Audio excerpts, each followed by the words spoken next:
Hey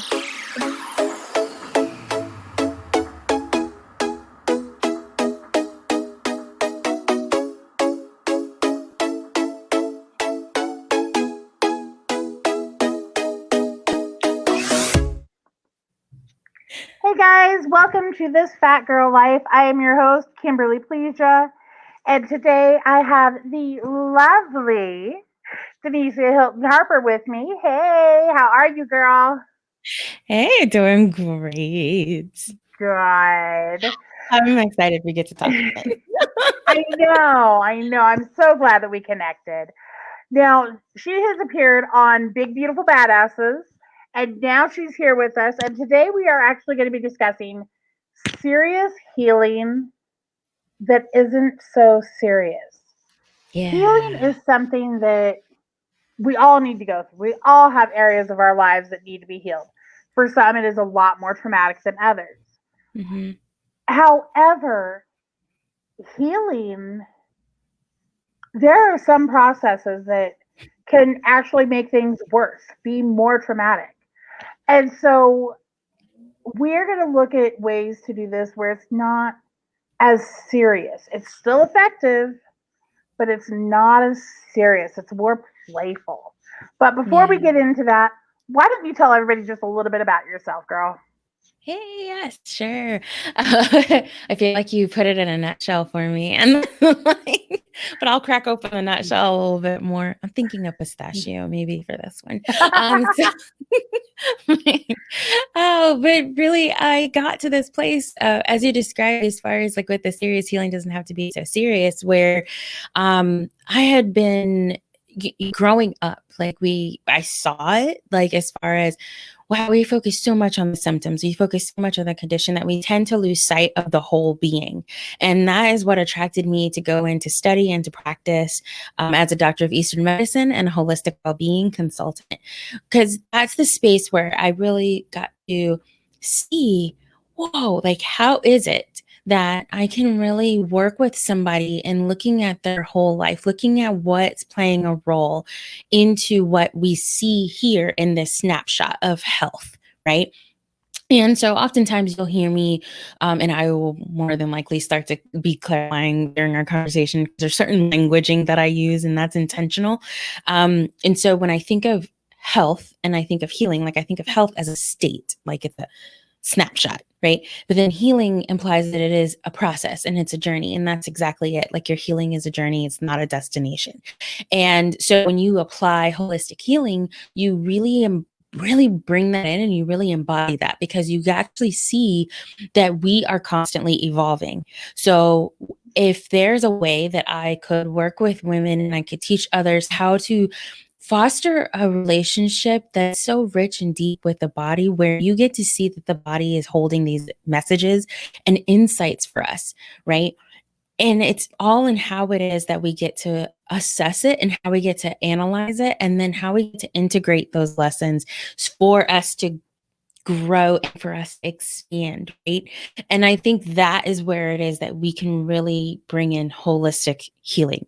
It is the physical, it's the mental, it's the emotional, it's the spiritual, and it's the environmental. It's all of those that are constantly talking to each other all the time. And our body is actually responding. And so, in the way that I practice, in the way that in my playful healing spaces, it's actually more in how it is that I can help you have this relationship to interpret better and to gain that insight for you to grow. And then also positioning your body and positioning yourself to see that it's really in response. So, how is it that we can get the response to be more favorable to the stressors that are occurring? Well, I do love the fact that you kind of broadened what holistic healing is because a lot of times people hear holistic healing and automatically your mind goes to woo woo crystals, you know, Yeah. yada, yada, yada. And really, what holistic healing is, it's whole healing. So it hmm is that, the mind, body, spirit, everything as a whole, everything that makes us who we are. That Yeah. is what holistic healing is. And so I'm glad that you kind of clarify that without me asking you to clarify it, because a lot of people really don't understand what it is. They don't. And that's it. I realized that. And I was like, you know what? I think I'm going to have to start saying this more because I learned that, oh, I was saying this and I had a meaning, right? But then I realized, like, oh, their meaning and definition did not actually match what.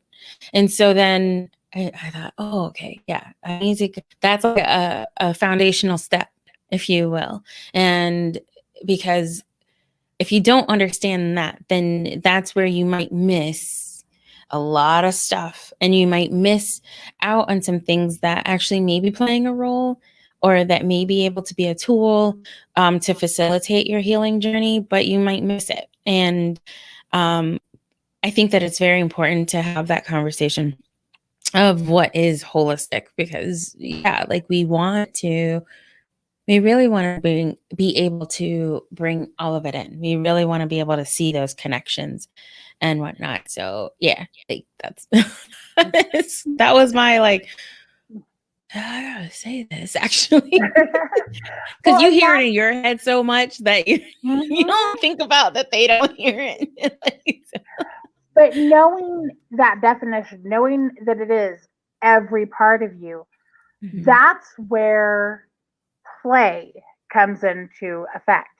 Because just like, on the schoolyard when we were younger, when you came together as a group, there was that playful aspect. So when you're looking at all these different pieces and parts of what make you you, that's where you get that playful aspect again, even with serious healing. Yeah. And that is so with play. And I love that you brought it to like that image that you had of being on the playground and stuff, because that's, I call my space, the main space, the perfect playground, and it's intentional. Like when I say perfect, I'm tapping into the root meaning of perfect, meaning that you're whole and complete, hence holistic healing, right? But what I'm saying is if we can tap into that energy and that power that we are actually whole and complete now, then you then see like, oh, I'm not broken. Oh, I don't need to be repaired, right? And now when we bring in the play aspect of it, man, when you play, if you actually really look at it, and we'll use the image of the children playing. It is, have you ever just talked to people or even done it yourself where you could just sit there and watch them play just to watch them play? And then you get to see so many things that are happening, right? Like there might be, what you'll see is like in some groups, there might be someone who's a little bit more of a natural leader. Then you'll see the one that's more of a support.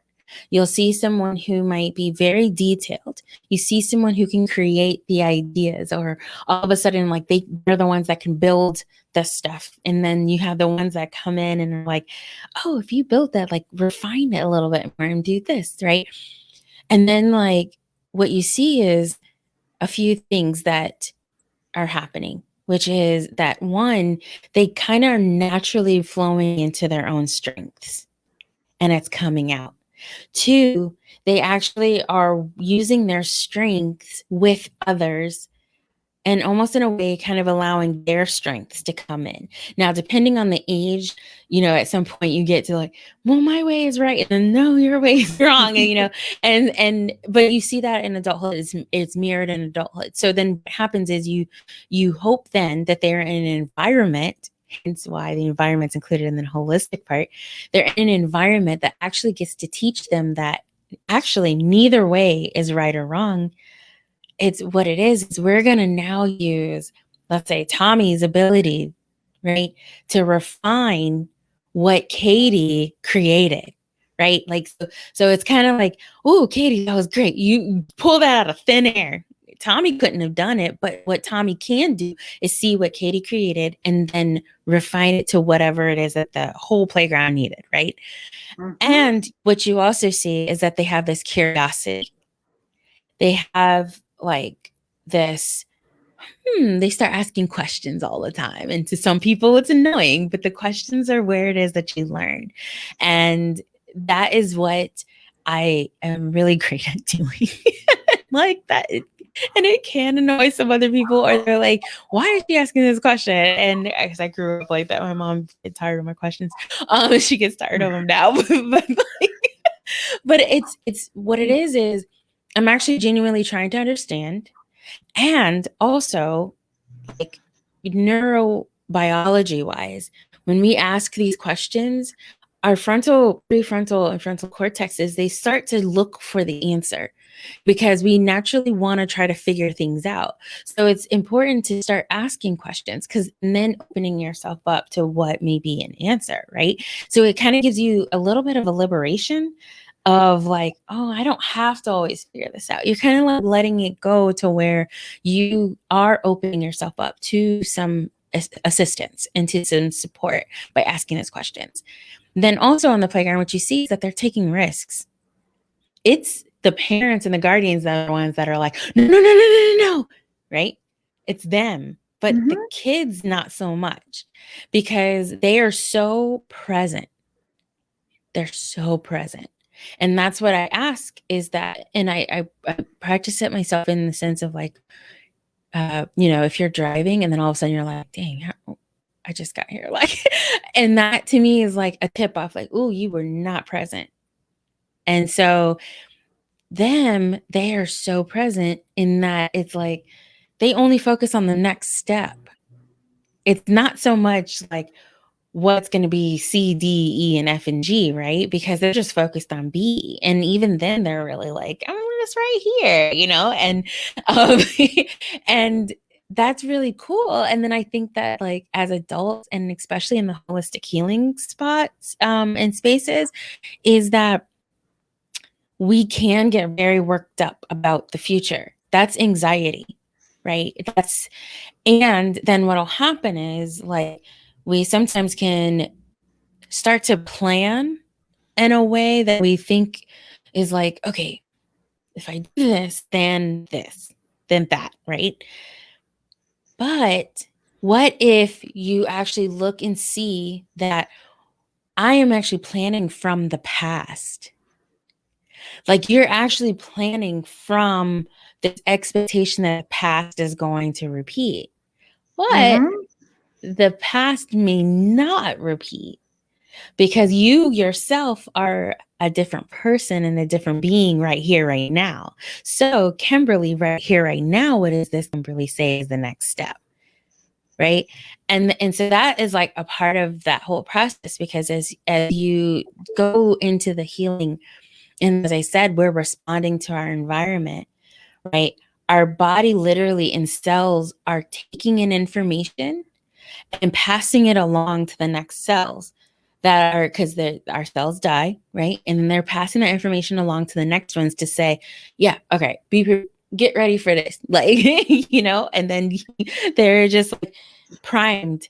And so that's what's happening with us. And that's what you see, on that playground is it's with all of them. But then we can do it as adults all the time.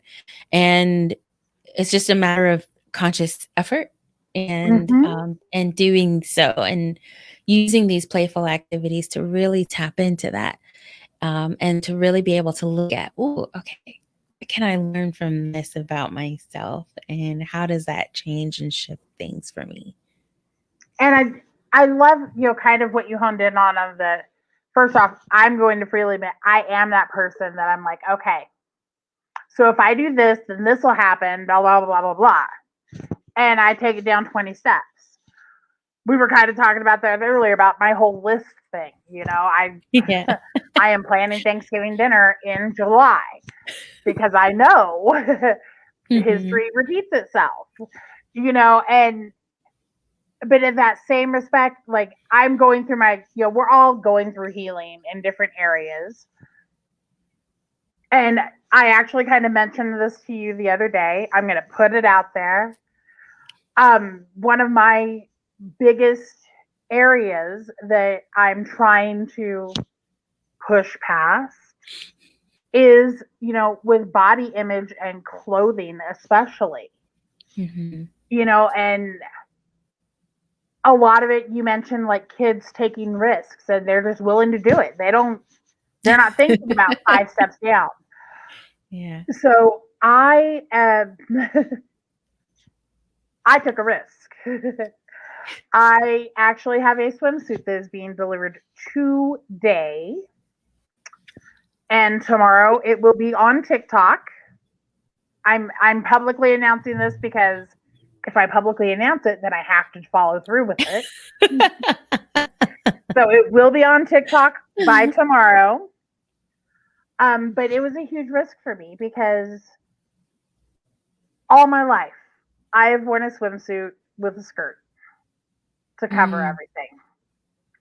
It may be, a one piece with a skirt or the tankini top with the long tank top and sometimes a t-shirt over it, but it's always had a skirt as far Mm-hmm. back as I can remember. And I did not want to do this photo shoot that I have coming up in a swimsuit with a skirt. That was important to me. Mm-hmm. And so I went through and I talked to my husband about it. I was like, okay, this is what I want to do. And it's really easy to say those things. It's a lot harder to follow through. Mm. And so I started looking. And I'm looking on Amazon because when you're a bigger girl, you can't just walk into Walmart and get whatever you want. And I know this. So I'm like, okay, let's look. And then I started finding fault with everything that I found. Oh, this is not a good color for me. Oh, this, the bottoms don't look right. And I started nitpicking for 3 days. It went from, I'm going to do this in a 2-piece to, let's look at a 1-piece. The color's not right. Let's look at this. To the point where I started looking at swimsuits with a skirt. Mm-hmm. And going back to what I knew I could do, what I've always done. And that's when I realized, no, I'm going to take this risk. I'm going to do it. And I pushed that buy now button. And I will be honest, I've never been so scared in my life. I know this is arriving today on my front porch. And I'm just like, okay, what am I going to do when it gets here? Yeah. But it's that risk, that childlike, playful risk that I had Mm-hmm. to take to get out of myself. Because again, that's where some of that healing occurs, is by Mm-hmm. taking that small, manageable risk. I'm not saying, go jump off a cliff and see what happens. That's not the kind of risk you need to be taking. Please don't. Yeah. Manageable risks, though. Worst case scenario, this thing looks bad on me and I don't wear it. Mm-hmm. And it cost me $30. Yeah. That is my worst case scenario. But it's a manageable risk to take me out of that comfort zone and change the narrative of what could happen. Mm-hmm. Yeah. And I think that's where part of that healing can occur, Mm-hmm. is by doing those little manageable things that it's not going to be a crisis if it doesn't work, but it was something different to try. Yeah.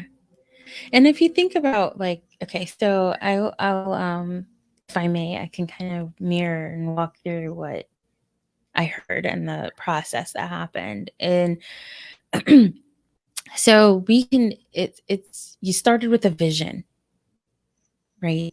You started with a vision and you made a decision, right?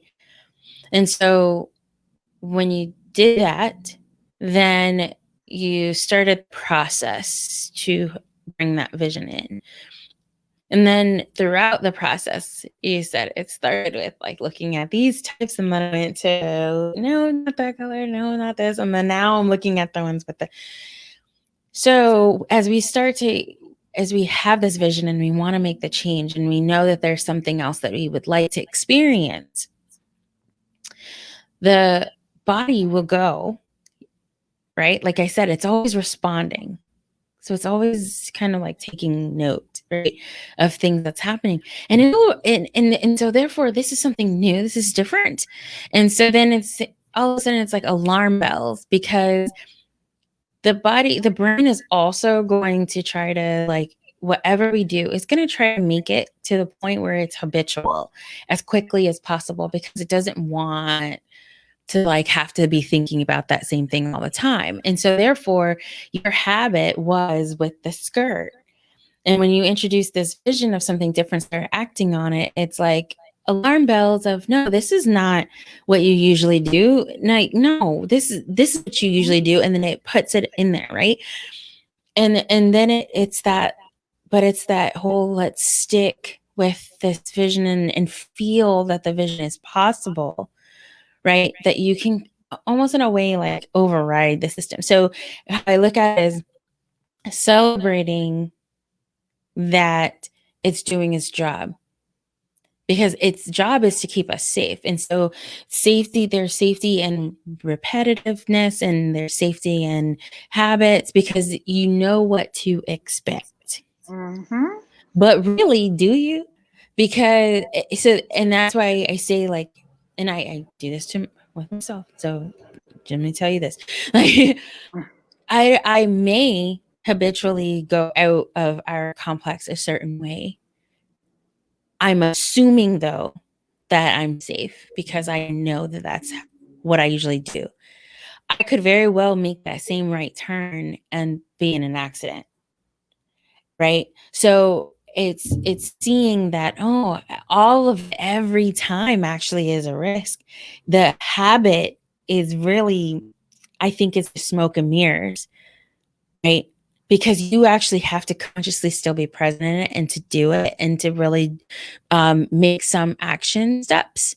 So to whatever it is. So if we focused on that vision and you were able to like push through that, and next thing you know, like, all right, yep, we're gonna try this.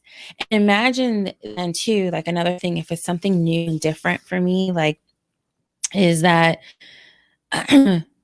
I will actually I'll start to consider what is it that I already have that I could like kind of focus on that a little bit and get the energy of that.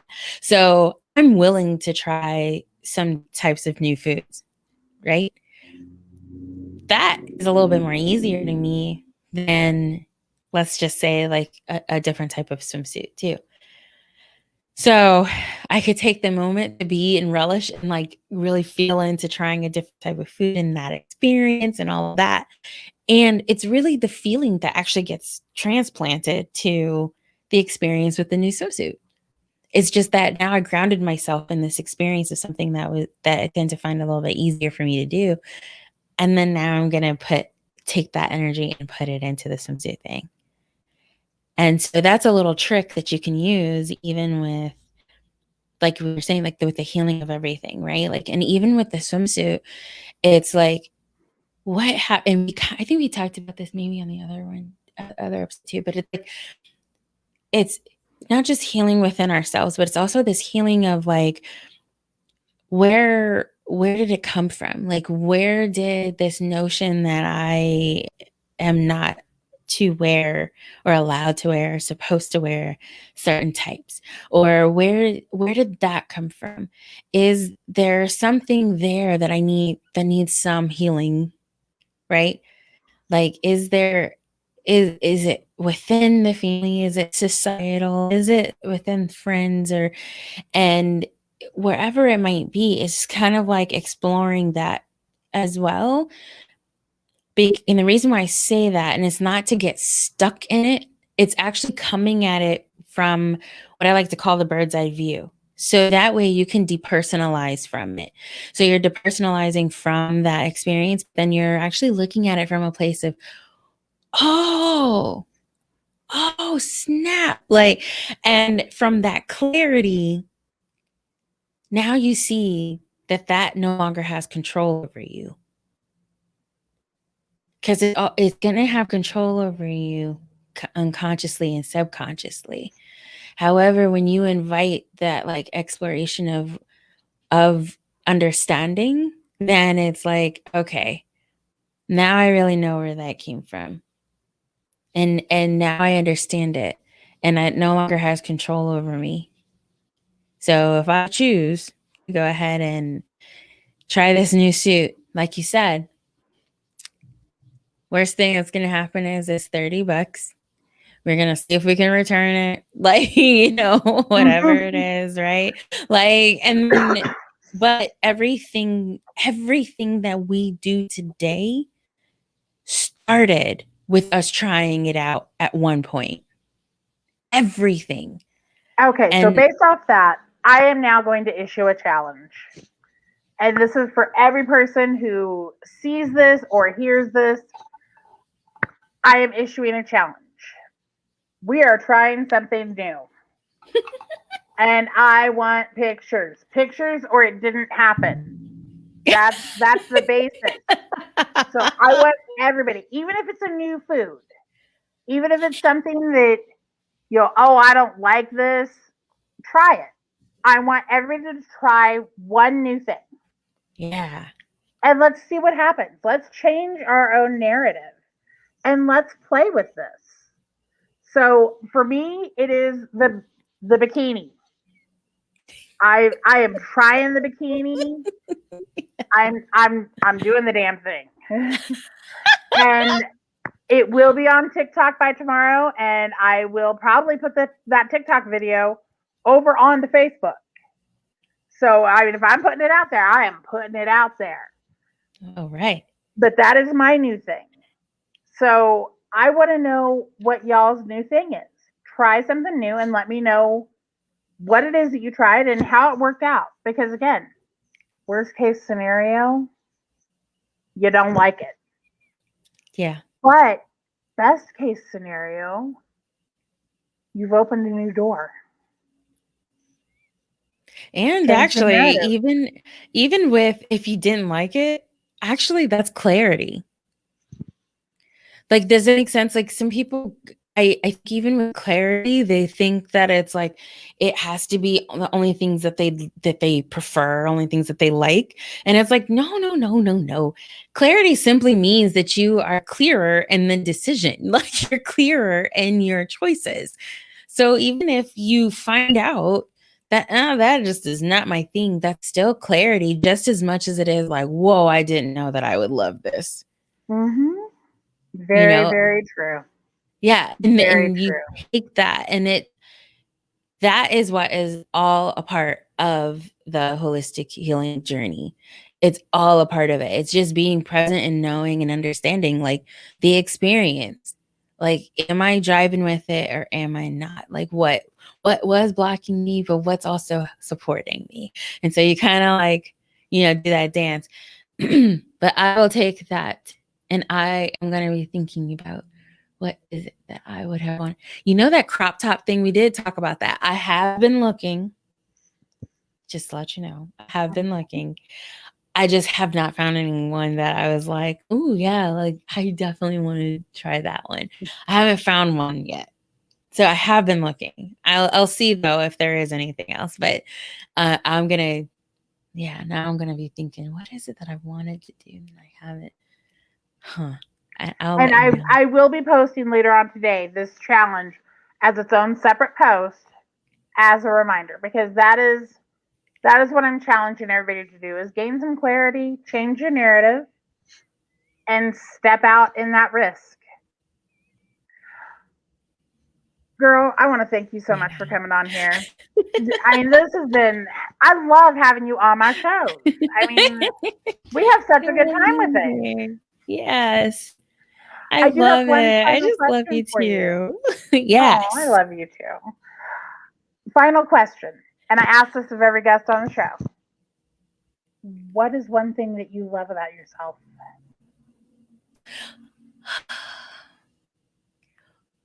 I just got like chills. Like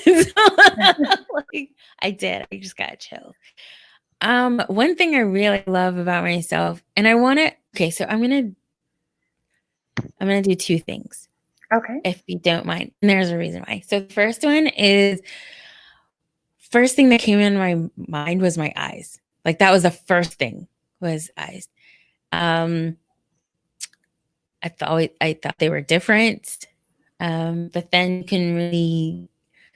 you can gain a lot about me from my eyes. My eyes actually change colors even based on my moods. Like, it's very fascinating. Like when you talk about response, like body's response of things, right? So it was that. And then right after that, I went into just like my ability to connect things and teach it in a way, like, and talk about it in a way that at least people tell me, whoa, that makes so much sense. Like, that they got to really learn. And it's because it's the way that I perceive. It's that I can see these different things that look like they're disconnected, but they actually are connected. And I have only recently learned that that's something that other people don't do very well. And so I was like, oh, that's one of my gifts then. Like, so I did those two because, one, I am encouraging of the celebrating the body. And what happened in my mind just as quickly was, something internal, because we grew up with, oh, she's not just beauty, I'm not just my body, right? And so then that almost in a way kind of encouraged me to not focus on my body and like highlight those things that I like about my body, to only focus on the internal stuff. Whereas really I see it as, wow, like we can celebrate the parts of our body that we really do like. And that'll help facilitate my own relationship with my body and celebrating it and thanking it for what it's doing for me, to be able to carry out the work of the internal, right? Again, it's that multiple pieces that make up a whole. Yeah, exactly. And you can't have one without the other. No, you cannot. You can't. I told somebody the other day, I was like, it's not like I can go to the cashier and be like, here, you can take the heads of this quarter. You, Right? like, you have to take the heads and the tails. Like, Well, you guys, that is it for today. The challenge will be up this afternoon. I really hope that people participate in this, because I think it'll be good for all of us. Again, we're gonna gain clarity. We're gonna take that manageable risk, and we're gonna change the narrative a little bit. So let's see what happens. Worst case scenario, it doesn't work, but you still gain clarity. Best case scenario, you've opened a whole new door to a whole new experience. So definitely take that risk. I want to know about it. Share it with me. Share it with everybody, because we are here to support you however you need it. You guys, if you are enjoying this episode and any other episode, I highly encourage you, buymeacoffee.com/this fat girl life. Keep me caffeinated. Without my coffee, I do not function. But as a listener supporter, you will get supporter only content. You will know about guests before everybody else does, because you will get a monthly lineup of guests and topics. And you will get to participate in polls that will help hone in different topics. If there's something you want to hear, you get to contribute to that. So, buymeacoffee.com/this fat girl life. I will see you guys next week. I hope y'all have a great day.